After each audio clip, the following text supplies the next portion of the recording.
Hello दोस्तों, welcome back. Movie serial killer की है, मगर इसमें इमोशनल पंच भी है और एंड में जो ट्विस्ट है वो तो कमाल का है, तो इसका एंड मिस मत करना। आधी रात को वो लड़की अपने अपार्टमेंट पहुंचती है। वहां लगा ये मेल बॉक्स से वो अपना मेल कलेक्ट करने जाती है कि तभी उसे पीछे से किसी के आने की आहट लगती है। वो मुड़ के देखती है और डरते हुए अपने रूम की तरफ भागती है। रूम नंबर होता है 203। घबराहट में वो चाबी लगा नहीं पाती कि वो कोई वहां आके उसे मार देता है। अब हमारे सामने आता है मार्को, जो हचिया कुरियर कंपनी में डिलीवरी बॉय का काम करता है। डिलीवरी को लेके मार्को की काफी कंप्लेंट आती रहती है, जिससे उसका बॉस उसे वार्निंग देता है। मगर कोशिश करने के बावजूद मार्को वक्त पे पार्सल पहुंचाने में नाकामयाब रहता है। एक जगह से दूसरी जगह बस उसकी भागदौड़ चलती रहती है। कंपनी में उसका एक ही दोस्त है, अकावा, जो उससे सीनियर है। अकावा पार्ट टाइम नॉवेलिस्ट नाम के ऐप पे स्टोरी लिख के अपलोड करता रहता है। अकावा हॉरर स्टोरीज लिखता है, जो मार्को को पसंद नहीं। रात को मार्को उस स्टोरी ऐप को एक्सप्लोर कर रहा होता है कि उसकी नज़र कुमिका नाम के एक नॉवेलिस्ट पे जाती है, जो मिस्ट्री और रोमांटिक स्टोरीज लिखती है। मार्को उसकी स्टोरीज को पढ़ता है, जो उसे बहुत पसंद आती है। अब हर रात को कुमिका ने लिखी स्टोरीज पढ़ना उसकी आदत बन जाती है। 4 दिन में वो उसका फैन बन जाता है। वो उसकी स्टोरीज पे कमेंट भी लिखना शुरू करता है, जो रोमांटिक और इनकरेजिंग होते हैं। कुमिका की फैंटेसी स्टोरीज मार्को को उसका दुख बुलाने में मदद करती है। तो ऐसे में एक दिन मार्को पे उस अपार्टमेंट में पार्सल पहुंचाने का काम आता है, जहां मूवी की शुरुआत में उस लड़की का मर्डर हुआ था। पहला पार्सल रूम नंबर 201 का होता है, जहां माकिसा नाम का एक आदमी रहता है। पार्सल देते वक्त मार्को माकिसा के रूम में झांक के देखता है, तो उसे अंदर सब चीजें नीटली रखी दिखाई देती है, सिवाय टेबल पे पड़े फूड कंटेनर्स को छोड़ के, जहाँ पूरे दिन के 2-4 कंटेनर पड़े हैं। जाते वक्त मार्को माकिसा को गार्बेज फेंकते हुए देखता है, जिसमें मेटल के कुछ हथियार है। दूसरा पार्सल रूम नंबर 203 का है, जहाँ रहने वाली लड़की का मूवी की शुरुआत में मर्डर हुआ था। पार्सल रुशामा नाम की लड़की का है। मार्को काफी बेल बजाता है, मगर कोई दरवाजा नहीं खोलता। तो अब वो इनवॉइस पे लिखे नंबर पे कॉल लगाता है। कॉल एक आदमी उठाता है। वो आदमी मार्को को अगले दिन 1 बजे पार्सल लेके आने बोलता है। तभी मार्को को याद आता है रूम नंबर 205 का पार्सल भी उसे देना है। तो अब वो 205 की घंटी बजाता है। दरवाजा एक खूबसूरत लड़की खोलती है। मार्को उसे देखते रह जाता है। आदतों के अनुसार मार्को रूम में झांक के देखता है, तो अंदर लैपटॉप पे कुमिका के नए नॉवेल की स्क्रिप्ट पड़ी होती है, जिस पर उसका नाम लिखा होता है। ये कुमिका अपनी वही फेवरेट नॉवेलिस्ट है। ये देख के मार्को हक्का बक्का हो जाता है। कुमिका 4 दिन पहले ही यहाँ शिफ्ट हुई है।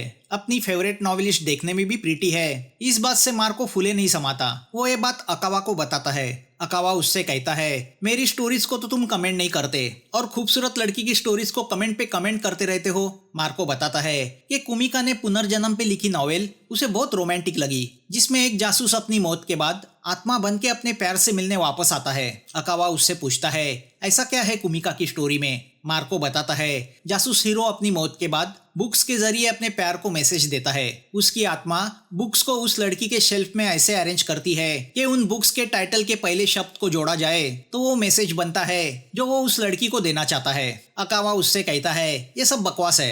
अगले दिन मार्को को याद आता है कि उसे उस 203 वाली लड़की को पार्सल डिलीवर करना था, तो वो भागते हुए रूम नंबर 203 पहुंचता है, मगर इस बार भी दरवाजा कोई नहीं खोलता। तो अब वो फिर से उस कस्टमर को कॉल लगाता है। वो आदमी गुस्सा होकर मार्को से कहता है कि वो पार्सल को मेल बॉक्स में छोड़ दे, मगर 203 का मेल बॉक्स ऑलरेडी ओवरफ्लो है, मानो कई दिनों से मेल निकाले नहीं गए। तभी मार्को को कुमिका को मिलने का मन करता है। वो उसकी रूम जाता है तो देखता है एक आदमी कुमिका का दरवाजा खोलने की कोशिश कर रहा है, मगर जब दरवाजा नहीं खुलता तो वो आदमी रूम नंबर 302 में चला जाता है। वो देख के मार्को हैरान होता है कि वो आदमी कुमिका के दरवाजे के सामने क्या कर रहा था। अगले दिन मार्को रूम नंबर 301 का पार्सल डिलीवर करता है, जहां हसाबा नाम की एक लेडी अपने कैट के साथ रहती है, जो उस अपार्टमेंट में कई सालों से रहती है और बातूनी है। मार्को उससे रूम नंबर 302 के बारे में पूछता है। हसाबा बताती है कि वो आदमी किसी से बातें नहीं करता। पिछले 3 महीने से वो वहाँ रहता है, मगर वो उसका नाम तक नहीं जानती। मार्को ये सब बात अकावा को बताता है। अकावा कहता है शायद वो आदमी कुमिका के पीछे पड़ा होगा। ये सुन के मार्को पुलिस को इन्फॉर्म करने की बात कहता है। अकावा कहता है बिना सबूत के पुलिस भी कुछ नहीं कर पाएगी। तो अब मार्को डिलीवरी के बहाने उस 302 वाले पे नजर रखने का फैसला करता है। अगले ही दिन वो उस रूम नंबर 302 की बेल बजाता है। शिमा की नाम का वो आदमी दरवाजा खोलता है। मार्को उससे कहता है कि वो कुरियर कंपनी की तरफ से आया है, तो अगर कोई पार्सल डिलीवर करना हो तो उसे कॉल करे। मौका देख के मार्को उसकी रूम में झांक के देखता है, तो उसे वहां रखा माइक्रोफोन रिसीवर और दीवार पे पिन किए हुए कुछ फोटोज दिखाई देते हैं जिसमें एक फोटो कुमिका का है। वो देख के मार्को शॉक होता है और वो भागते हुए कुमिका की रूम की तरफ जाता है। काफी देर बेल बजाने के बाद कुमिका दरवाजा खोलती है। उसे जिंदा देख के मार्को की जान में जान आ जाती है। वो कुमिका से कहता है कि वो उसकी नॉवेल पढ़ा करता है और उसका बहुत बड़ा फैन है। उसकी पुनर्जन्म वाली कहानी तो उसे बहुत पसंद आई। वो सुन के कुमिका भी बहुत खुश होती है। अब मार्को उससे कहता है कि अगर उसे शिमाकी से कोई परेशानी हो तो उसे बताए। शिमाकी का नाम सुन के कुमिका के चेहरे पे डर छा जाता है। वो कुछ कहने जाती है मगर अपने आप को रोक लेती है। मार्को ये सारी बात अकावा को बताता है। अकावा उससे कहता है शक के चलते तुम कोई गलत कदम मत उठाना। अगले दिन मार्को 303 की रूम में एक पार्सल की डिलीवरी करने जाता है। वहाँ नोमाटा नाम का एक स्पोर्ट्स कोच रहता है। वो बहुत डरा हुआ है। वो जल्दी में रूम छोड़ के कहीं जा रहा है। मार्को उसे शिमाकी के बारे में पूछता है। डरते हुए नोमाटा उससे कहता है कि कल रात शिमाकी के कमरे से आवाजें आ रही थी। वो देखने वहां गया तो उसे शिमाकी के कमरे में खून में लथपथ एक लड़की की लाश पड़ी दिखाई दी। वो सुनते ही मार्को कुमिका के कमरे की तरफ भागता है मगर काफी बेल बजाने के बाद भी कुमिका दरवाजा नहीं खोलती, जिससे वो परेशान होकर इसकी कंप्लेंट पुलिस स्टेशन में लिखवाता है। पुलिस तहकीकात करके बताती है कि उन्हें शिमाकी और कुमिका के कमरे में शक करने जैसी कोई चीज नहीं मिली। ये सब मार्को के दिमाग की फैंटेसी है। शिमाकी एक कॉमेडी एक्टर है। वो ऐसी एक सीरियल में काम कर रहा है जिसकी स्टोरी एक अपार्टमेंट पे बनी है। ऐसी अपार्टमेंट जिसमें रहने वाले लोग अचानक गायब हो जाते हैं। शिमा की फीलिंग के लिए इस अपार्टमेंट में रहने आया है। वो सुन के मार्को हैरान होता है। पुलिस वाला कहता है कि बिना सबूत के वो अपार्टमेंट की तलाशी नहीं ले सकता। अकावा को भी यही लगता है कि मार्को का कुमिका को लेके जो डर है वो सिर्फ उसकी फैंटेसी है। मगर मार्को को यकीन है कि उस अपार्टमेंट में जरूर कोई गड़बड़ी हो रही है और उससे शिमाकी का कोई कनेक्शन है। तभी टीवी पे न्यूज आती है कि इलेक्शन कैंपेन के लिए जापान के प्राइम मिनिस्टर उसी एरिया में आने वाले हैं। तो पुलिस ने काफी सिक्योरिटी रखी है। अगले दिन मार्को फिर से एक पार्सल लेके कुमिका की रूम जाता है मगर कोई दरवाजा नहीं खोलता। तो अब वो माकिसा के रूम में जाता है। वो माकिसा को एक लेटर देते हुए पूछता है कि क्या उसने कुमिका को देखा। माकिसा बताता है कि कल रात जब मैं घर लौटा तो मैंने एक आदमी को नशे में धुत कुमिका को उसके घर के अंदर ले जाते हुए देखा। मार्को को लगता है कि हो ना हो वो आदमी जरूर शिमाकी होगा। तो 301 वाली हसाबा बताती है कि कल रात उसने उसके पड़ोसी शिमाकी को बालकनी में सिगरेट पीते हुए देखा। उसके शर्ट पे खून के धब्बे लगे थे। वो सुन के मार्को के होश उड़ जाते हैं। तभी उसे शिमाकी उनकी बातें सुनते हुए नजर आता है। रात को मार्को अकावा से कहता है कि उसे डर है कुमिका के साथ कुछ बुरा हुआ है। 3 लोग शिमाकी की करतूत के गवाह है। तो अगले दिन वो कुमिका की रूम का दरवाजा तोड़ के अंदर जाएगा। अकावा मार्को के लिए चिंतित हो रहा है तो वो उसे वैसा करने से मना करता है। मार्को उससे कहता है कि वो अगले दिन हसाबा की बालकनी से शिमाकी की रूम में जाएगा। मगर अगले दिन जब मार्को हसाबा के रूम की बेल बजाता है तो कोई दरवाजा नहीं खोलता। तो वो सीधा जाके शिमाकी की रूम की बेल बजाता है मगर वो भी दरवाजा नहीं खोलता। वो माकिसा और नोमाटा के रूम की बेल बजाता है मगर वो भी दरवाजा नहीं खोलते। तो अब आखिर में मार्को कुमिका के रूम की बेल बजाता है। वो भी दरवाजा नहीं खोलती। मार्को के समझ में नहीं आता अपार्टमेंट के सब लोग कहाँ चले गए। वो फोन करके ये बात अकावा को बताता है। अकावा उससे कहता है कि वो काम खत्म करके वहाँ आएगा। तभी मार्को शिमाकी को आते हुए देखता है। शिमाकी कुमिका के रूम के अंदर जाता है। मार्को भी उसके पीछे पीछे रूम के अंदर जाता है और चिल्लाते हुए शिमाकी से पूछता है कुमिका कहाँ है। तभी कुमिका अंदर की रूम से बाहर आती है। कुछ देर बाद अकावा भी वहां पहुंच जाता है। अकावा शिमाकी से कहता है कि पिछले 2 महीने से इस अपार्टमेंट में अजीब घटनाएं हो रही है। तो वो मार्को को लेकर चिंतित है। वो शिमाकी और कुमिका से एक्सप्लेनेशन मांगता है। कुमिका एक पल शिमाकी को देखती है और बताती है जैसा दिख रहा है वैसा है नहीं। मैं और शिमाकी नेशनल सिक्योरिटी डिपार्टमेंट के डिटेक्टिव है। मेरा असली नाम साकुरा है तो शिमाकी का नाम मोटो है। 1 महीने पहले मुझे डिपार्टमेंट से बुलावा आया। हमारी चीफ रोजमेरी ने मुझसे कहा कि आने वाले इलेक्शन को लेके टेररिस्ट ग्रुप ने बॉम्ब ब्लास्ट की धमकी दी है। साइबर टीम को आईपी एड्रेस से पता चला कि वो मैसेज इसी अपार्टमेंट से भेजा गया है। शायद टेररिस्ट इसी अपार्टमेंट में कहीं छुपा हुआ है। प्राइम मिनिस्टर इसी महीने इलेक्शन कैंपेन के लिए आने वाले हैं और टेररिस्ट का वही टारगेट है। रोजमेरी का शक हसाबा, माकिसा और नोमाटा पे था। पिछले हफ्ते इसी अपार्टमेंट से रुशामा नाम की लड़की गायब हुई थी जो टेररिस्ट गैंग की मेंबर होने का हमें शक था। तो रोजमेरी ने मेरे साथ शिमाकी को भेजने का सोचा जो इंटेलिजेंस का आईटी एक्सपर्ट है। हम पे किसी भी हालत में टेररिस्ट को रोकने की मिशन सौंपी गई। अकावा कहता है ये तो कुछ अलग ही स्टोरी है। शिमाकी बताता है कुमिका पार्ट टाइम नॉवेलिस्ट थी तो वही प्रोफेशन उसने दिखावे के लिए यहाँ जारी रखा। तो मैं सीरियल का एक्टर बना। कुमिका 205 में शिफ्ट हुई तो मैं 302 में। कुमिका यहाँ रहने वाले लोगों पे नजर रखने लगी तो मैंने सबकी रूम में माइक्रोफोन फिट किए। मैं उनकी बातें मॉनिटर करने लगा। 1 हफ्ते के बाद भी हमारे हाथ कुछ नहीं लगा। कुमिका बताती है, रोजमेरी को शक था कि ब्लास्ट में इस्तेमाल किया जाने वाला बॉम्ब इसी अपार्टमेंट में बनाया जाएगा। टेररिस्ट उनके ग्रुप के मेंबर से जरूर कांटेक्ट में होगा। उस दिन मार्को जो पार्सल लेके मेरे पास आया था उसमें रोजमेरी ने भेजा हुआ एनेस्थेटिक पेन था जो गन की तरह काम करता है। बदकिस्मती से मार्को मेरा फैन निकला, मगर मुझे उस पे भी शक था क्योंकि उसका इस अपार्टमेंट में काफी आना जाना है। कुमिका की वो बात सुन के मार्को शॉक होता है। कुमिका बताती है, रुशामा को घर पे ना देख के मार्को ने पार्सल का जो इनवॉइस नंबर मेल बॉक्स में डाला था उसे शिमा की टेररिस्ट का मोबाइल नंबर समझ बैठा, जिस पर फोन करने पर टॉमी नाम के एक आदमी ने उसे उठाया। हम टॉमी को टेररिस्ट का मास्टरमाइंड समझ बैठे, मगर बाद में रोजमेरी ने तहकीकात की तो पता चला वो तो मैथमेटिक्स का प्रोफेसर है। शिमा की बताता है, उस रात में रोजमेरी ने भेजे हुए एनेस्थेटिक पेन को टेस्ट कर रहा था, मगर गलती से कुमिका बीच में आ गई तो पेन की सुई से वो बेहोश हुई। उसे मैं उसकी रूम में ले जा रहा था, तब माकिसा ने मुझे देखा। कुमिका बताती है कि शिमाकी ने हसाबा के कमरे में लगाया माइक्रोफोन, उसकी कैट निगल गई तो शिमाकी ने हसाबा की रूम में जाके उसे एक टॉय गिफ्ट किया जिसमें माइक्रोफोन फिट किया गया था। रोजमेरी को शक था कि मार्को टेररिस्ट का मैसेंजर है, तो यहाँ मार्को ने शिमाकी के रूम में माइक्रोफोन रिसीवर देखा।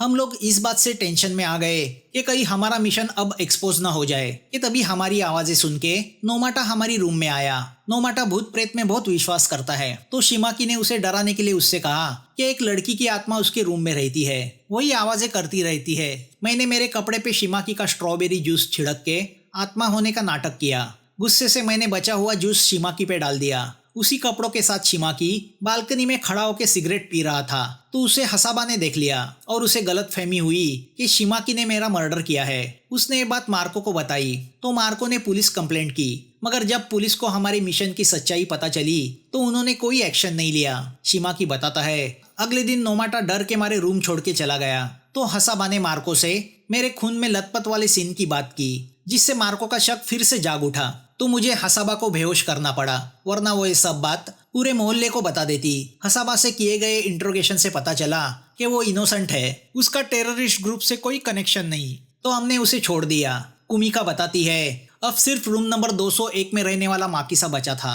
उसके गार्बेज में मुझे मेटल के कंपोनेंट दिखाई दिए जो शायद बॉम्ब में इस्तेमाल किए जाते हैं। टेररिस्ट ग्रुप का एक आदमी माकिसा ने रखे हुए उस गार्बेज को कलेक्ट करता था, जिससे उनकी फैक्ट्री में बॉम्ब बनाया जाता था। हमने पुलिस के साथ उस फैक्ट्री में छापा मार के उन सबको अरेस्ट किया। तो यहाँ शिमाकी ने माकिसा को अरेस्ट किया, जिसका असली नाम सोमाटोकी है। अकावा उनसे कहता है, तो आखिर में टेररिस्ट अरेस्ट हुआ, मतलब हमारा मार्को बेगुनाह है। कुमिका कहती है, मार्को बहुत अच्छा इंसान है जिसने हमेशा मुझे बचाने की कोशिश की। कुमिका की बातें सुन के मार्को शर्मा जाता है। तभी उसकी नजर वहाँ रखे टॉमी की बुक पे जाती है। अब मार्को जैसे ही आसपास रखी बुक पे से नजर घुमाता है तो उसे वहाँ सीक्रेट एजेंट साकुरा और मोटो के मिशन की नॉवेल, प्राइम मिनिस्टर को बॉम्ब से उड़ाने वाले टेररिस्ट ग्रुप की स्टोरी और एक वाइन की बोतल दिखाई देती है जिस पे रोजमेरी लिखा हुआ है। वो देख के मार्को के दिमाग में ट्यूबलाइट जलती है। वो समझ जाता है इन्हीं सभी चीजों को जोड़ के कुमिका ने उसकी ये नकली जासूस वाली कहानी रची है जो सच नहीं है। मगर उसने ये झूठी कहानी क्यों रची? तभी उसे शिमाकी के कप पे सोमाटोकी नाम दिखाई देता है। मार्को समझ जाता है कुमिका ने रची इस स्टोरी का असली विलन सोमाटोकी यानी शिमाकी है और कुमिका किसी बात को लेके शिमाकी से डरी हुई है। अब मार्को वही टेबल पे पड़ी टेप नीचे गिराता है और उसे उठाने के बहाने नीचे झुकता है तो देखता है टेबल के नीचे से शिमाकी ने कुमिका को चाकू की नोक पे रखा है, इसलिए कुमिका इतनी डरी हुई है। वही बैठा अकावा भी इस बात को समझ जाता है। मार्को फाइल को शिमाकी पे फेंकता है और वही मौका देख के अकावा झटके से शिमाकी पे हमला करके उससे चाकू छीन लेता है। पुलिस शिमाकी को अरेस्ट करती है। कुमिका से पता चलता है कि शिमाकी के कहने पे उसने वो सीक्रेट एजेंट वाली कहानी रची। दरअसल शिमाकी एक साइको सीरियल किलर था, वो नेक्रोफिल था। वो अलग अलग अपार्टमेंट में जाके वहाँ रहने वाली लड़कियों का मर्डर करता था, फिर कुछ दिन वो उनकी डेड बॉडीज पे दुराचार करता था।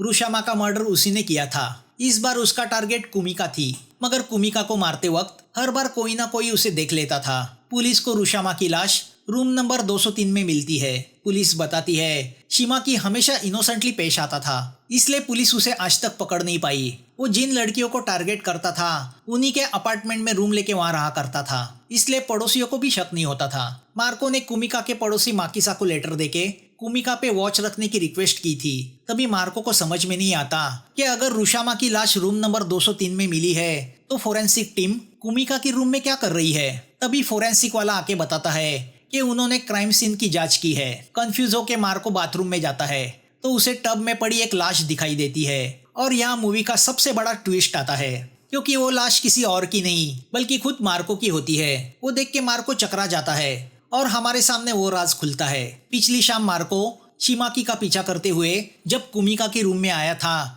तब उसने अंदर कुमिका को चेन के साथ बेड से बंधा हुआ देखा, मगर अगले ही पल शिमाकी ने चाकू मार के उसकी हत्या कर दी। मार्को तो उसी वक्त मर चुका था। रात को मार्को घर नहीं आया तो उसकी तलाश में दूसरे दिन अकावा उस अपार्टमेंट में आया। हम अकावा के साथ जिसे देख रहे थे वो मार्को की आत्मा थी। उसी ने इशारा देके अकावा को आगाह किया था। फाइल को उसी की आत्मा ने शिमाकी पे फेंका था। कुमिका अकावा को वो फाइल दिखाती है जिसमें मार्को ने उसकी स्टोरी पे दिए हुए कमेंट चिपकाए होते हैं। वो नहीं जानती थी उसका वो बिग फैन मार्को ही है। वो बताती है मार्को के कमेंट उसे हमेशा इनकरेज करते थे, काश के एक बार वो उसे थैंक्स कह पाती। अकावा बताता है मार्को दिल ही दिल में तुमसे प्यार करता था, शायद अभी भी उसकी आत्मा तुम्हारे आसपास है। मार्को शेल्फ में रखी बुक गिरा के अपने होने का एहसास उन्हें देता है। कुमिका इमोशनल होके अपनी जान बचाने के लिए उसकी आत्मा को थैंक्स कहती है। अब कुमिका अपनी अगली नॉवेल में मार्को को एक जासूस हीरो का कैरेक्टर बना के लोगों के सामने पेश करती है। मूवी यहाँ खत्म होती है। दोस्तों, अगर वीडियो अच्छा लगा हो तो लाइक करना, हाइप करना, सब्सक्राइब नहीं किया हो तो सब्सक्राइब करना। फिर मिलेंगे नए वीडियो के साथ। Thanks for watching.